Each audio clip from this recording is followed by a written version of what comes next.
আমার বাড়ি পাঁজিয়া গ্রামে। এখানে আমার খুব ভালো দুজন বন্ধু আছে, শাকিল ও ইমরান। আমি সব সময় এদের সাথে ঘুরি, একসাথে স্কুলে যাই এবং প্রাইভেটে যাই। আমরা যত আড্ডা সব ওদের সাথে। আমরা সকালে পড়ার পর মন্দিরের সামনে শিউলি গাছের নিচে বসে গল্প করি প্রতিদিন। আমাদের বাড়ির পারে ওখানে বাড়ি, তার একটা রাস্তার কিছু দূরে গিয়ে একটা বাগান, বাগানের শেষে একটা মন্দির এবং মন্দিরের পেছনে কিছু দূর যাওয়ার পর কিছু হিন্দু বাড়ি। তো আমার আব্বু ব্যবসায় প্রচুর লস হওয়ার ফলে অনেক দেনা হয়ে যায় এবং দেনার কারণে আব্বু ঠিক করে, অনেক মানুষ চাপতে থেকে আব্বু ঠিক করে যে ইন্ডিয়া চলে যাবে। আমি আমার দুই প্রাণের বন্ধুকে রেখে যেতে চাইলাম না, ওরা ছাড়া আমার সময় কাটে না। তবু টাকার জন্য আমাদের যেতে হলো। যাওয়ার সময় মন্দিরের সামনে শিউলি তলায় নিচে কথা হলো। আমি যেদিন বাড়ি আসব সবার আগে ওরা আমার সাথে দেখা করলো। আমি ইন্ডিয়ায় চলে গেলাম। আমরা ইন্ডিয়ায় গিয়ে কারোর সাথে যোগাযোগ করিনি। এবার আমি সরাসরি ঘটনায় চলে যাই। 3 বছর পর আমরা বাড়ি ফিরে আসলাম। আমাদের আসতে রাত হয়ে গেল। আমাদের দেখে সবাই আনন্দ করছে। চাচাতো ভাই বোনদের সাথে কথা বললাম, ওদের কাছে শাকিল আর ইমরানের কথা জানতে চাইলাম। দেখলাম ওরা যেন কেমন গম্ভীর হয়ে গেছে।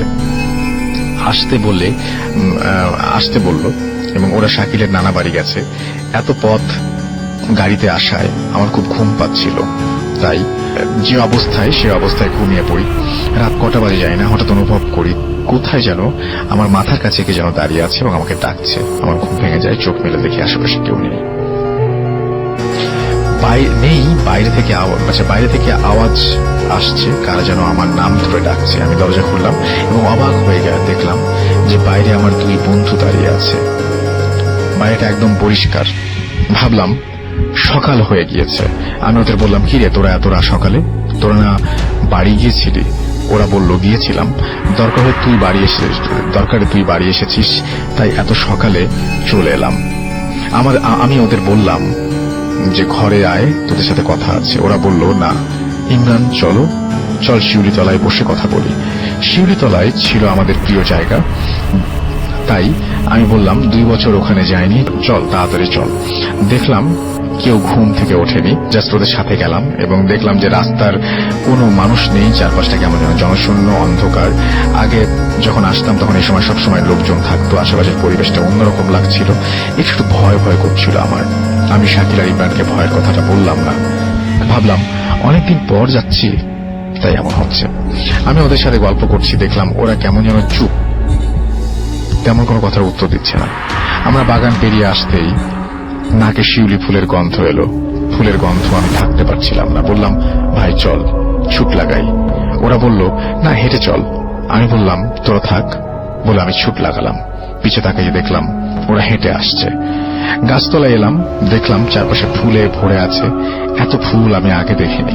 ভাবতেই পারছি না এই গাছে এত ফুল ফুটতে পারে।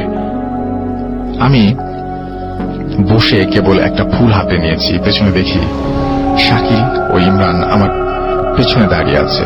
আমি লাফিয়ে উঠি এবং খুব ভয় পেয়ে যাই এবং অসম্ভব কোনো মানুষের পক্ষে কয়েক সেকেন্ডের মধ্যে এত দ্রুত আসা সম্ভব না।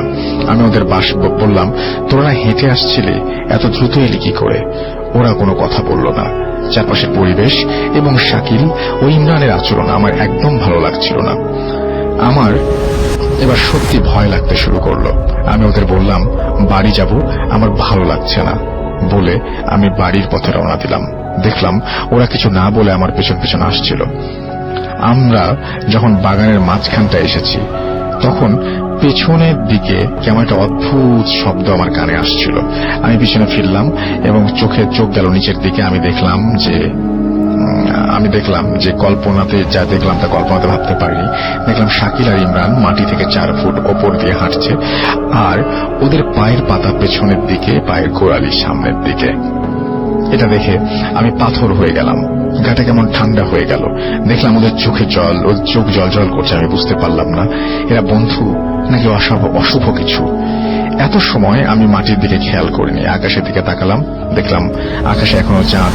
ঘড়ির দিকে দেখলাম, আমি অবাক হয়ে দেখলাম ঘড়িতে 4টা বাজে। আমি বুঝতে পারলাম ওরা আমার ক্ষতি করতে পারে, তাই বুঝতে দিলাম না কিছু বুঝতে পেরেছি। পেছন থেকে অদ্ভুত কণ্ঠে আওয়াজ আসলো, সবুজ দোস্ত আমাদের সাথে যাবি? আমি জোরে জোরে হাঁটার চেষ্টা করছি, কিন্তু হাঁটতে পারছি না। পা পাথর হয়ে গেছে, আমি উঠতে পারছি না। পা যেন হাজার মন ভার হয়ে গেছে। মনে হলো গায়ে কোনো শক্তি নেই।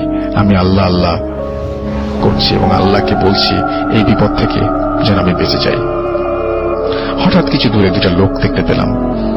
আমি ভাবলাম আল্লাহ আমার কথা শুনেছে, আমি বেঁচে গেছি। আমি পা তুলে হাঁটতে পারছি না, তবু লোক দুটোকে আমি দেখে সজোরে সব জোর দিয়ে তাদের দিকে ছুট দিলাম। আমি খুব কষ্টে লোক দুটোর পেছনে এসে দাঁড়ালাম। পেছন থেকে তাদের দেখতে আমার হাইটের এবং আমার বয়সের মনে হলো। তারা দুজনই নীল রঙের জামা এবং কালো প্যান্ট পরেছিল। আমি পেছন থেকে তাদেরকে ডেকে বললাম, দুটা মানুষরূপী খারাপ কিছু আমার পেছনে লেগেছে বলে। আমি পেছনে তাকালাম এবং অবাক হয়ে দেখলাম পেছনে কেউ নেই। তখন আমি লোক দুটোর মুখ দেখিনি। আমি তাদের দিকে ফিরলাম এবং যা দেখলাম মনে হলো আমি মরে গেছি। আমার সমস্ত গা বরফের মতো ঠান্ডা পাথর হয়ে গেল। আমি চোখে বিশ্বাস করতে পারছি না। আমার পৃথিবী যেন ওলট পালট হয়ে গেল। দেখলাম আমার দুই বন্ধু সামনে দাঁড়িয়ে আছে। ওদের চোখ দুটো সম্পূর্ণ কুচকুচে কালো, এমন কালো যে আগে দেখিনি। মাথাটা ফাটা মনে হচ্ছিল, ঘিলু যেন বের হয়ে আসবে এরকম।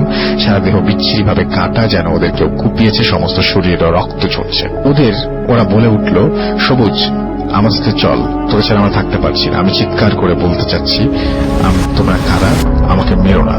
কিন্তু আমি যেন বোবা হয়ে গেছি, কথা বেরোচ্ছে না। আমি যেন জমে গেছি।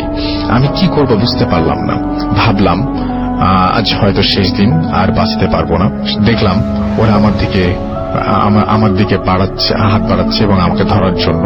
তারপরে কি হয়েছে জানি না, সকালে কে যেন আমার হাত ধরে ডাকছে। চোখ মেলে দেখি আমি মন্দিরের সামনে পড়ে আছি। আমি ভাবতেই পারছি না মন্দিরের সামনে কি করে এলাম। আমার বাড়িতে খবর দিল কে, বাড়ি থেকে কে আসলো, মানুষ জড়ো হলো এবং বাবা মা এসে আমার কাছে জানতে চাইলো যে আমি এখানে কেন। আমি ওদের বললাম যে শাকিল আর ইমরান আমাকে ডেকে এনেছিল মন্দিরে এখানে গল্প করতে। শাকিল আর ইমরানের কথা শুনে আমাদেরকে কেমন হয়ে তাকিয়ে রইল। ওদের বললাম যে এখানে এসে দেখি যে শিউলি গাছের নিচে কত ফুল পড়ে আছে। শিউলি গাছের কথা শুনে সবাই অবাক হলো। দেখলাম আমার ডান পাশ থেকে সবাই সরে দাঁড়ালো। আমাকে সেদিকে তাকাতে বললো। আমি দেখলাম, অবাক দৃষ্টিতে দেখলাম শিউলি গাছটা মরে কাঠ হয়ে আছে। তারপর আমি ওদের সব খুলে বললাম।